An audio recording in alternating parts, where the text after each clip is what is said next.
Good morning, Nigeria. Welcome to NaijaNews roundup of top newspaper headlines in Nigeria for today, Thursday, 26th September 2024. Tinubu will reshuffle cabinet, presidency confirms. President Bola Tinubu has acknowledged that reshuffling his cabinet is imminent.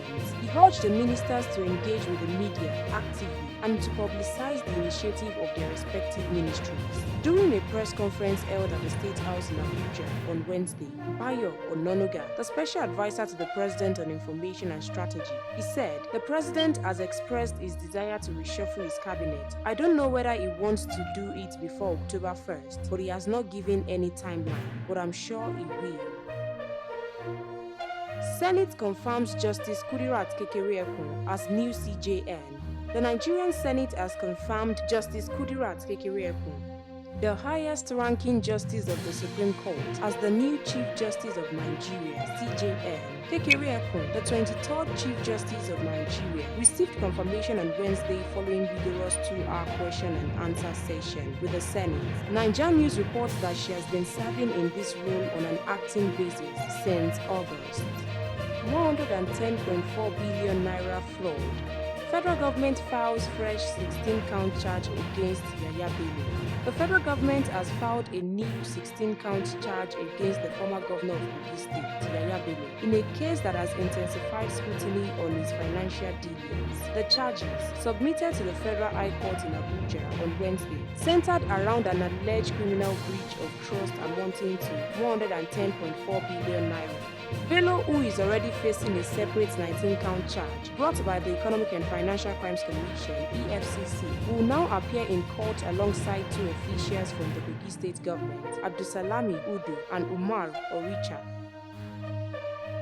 Presidency reviews Tinubu's stand on Dangote, NNPCL fuel price field. The presidency has clarified that President Bola Tinubu will not intervene in the ongoing fuel price dispute between Dangote Refinery and the Nigerian National Petroleum Company Limited (NNPCL). The special advisor to the President on Information and Strategy, Mr. Bayo Ononuga, made the statement on Wednesday in Abuja. Ononuga emphasized that both entities operate independently within a deregulated market framework. He noted that under the Petroleum Industry Act (PIA), the NNPCL functions autonomously despite being government-owned. Speaker Abbas decries North security challenges. The Speaker of House of Representatives, Tajuddin Abbas, has decried the security situation in the northern region of Nigeria. Tajuddin Abbas regretted that attacks by bandits and terrorists have affected residents of different communities in Nigeria, particularly the north. The Speaker of House of Representatives stated this during plenary on Wednesday in his welcome address to lawmakers after a long recess. Abbas, however, praised the gallantry of Nigerian security forces in combating the activities of insurgents and bandits. Pay us, or we go on strike in 2 weeks. ASU threatens federal government. The Academic Staff Union of Universities, ASU, has issued a 14-day ultimatum to the federal government to meet its pending demands as contained in the agreement between both parties, or risk facing a fresh strike action. ASU, in a statement on Wednesday by its president, Professor Emmanuel Osodeke, accused the federal government of not showing commitment to executing the agreement with the union, some of which dated as far back as 2009. He urged the government to pay the withheld salaries due to the 2022 strike action and stop exhibiting delay tactics. Court stops PDP, NWC, governors, BOT from dissolving pro-Wike ESCOs in Rivers. The Federal High Court in Abuja on Wednesday restricted the People's Democratic Party (PDP), including its governors, the National Working Committee (NWC), and the Board of Trustees, from interfering with or disbanding the Executive Committee in Rivers State. It is worth noting that the members of the Rivers State PDP ESCOs are loyalists of the Federal Capital Territory FCT Minister Wike. However, Wike, a former governor, is currently at a loggerhead with Siminalayi Fubara, the incumbent governor of Rivers State. Why Yaya Bello turned back at the Commission's headquarters, says EFCC. The Economic and Financial Crimes Commission (EFCC) on Wednesday disclosed why the former governor of Kogi State, Yaya Bello, was turned back at the Commission's headquarters last week.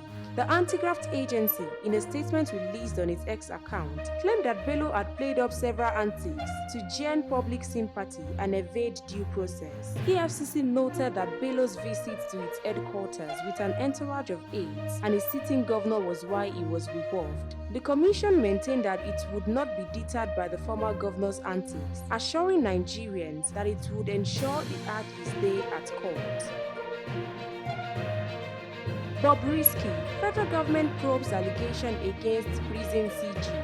The Minister of Interior, Olubunmi Tunji-Ojo, has initiated an unconditional and comprehensive investigation into allegations of bribery and corruption within the Nigerian Correctional Service. The minister has called for a special investigation team led by Permanent Secretary of the Ministry of Interior, Dr. Magaline Ajani. This was called for due to the bribery allegations made by Idris Okoye, popularly known as Bobrisky. In a video released by blogger Martins Otise, popularly known as Very Dark Man, Olubunmi assured the public that the probe will be rigorous, transparent, and impartial, with appropriate disciplinary action to be taken against any person found guilty. Edwin Clark raises alarm over plots by powerful politicians to hijack state judiciary. Local governments. South-South leader Edwin Clark has advised the President of the Senate, Godswill Akpabio, to ensure that powerful politicians do not hijack state judiciary and local governments. The leader of the Southern and Middle Belt Leaders Forum made the allegation in a statement on Wednesday. He urged the Senate President to endeavor that he halts the hijacking of public debates in various state House of Assemblies. That's the top Nigerian newspaper headlines for today. Read more Nigerian news on NaijaNews. See you again tomorrow.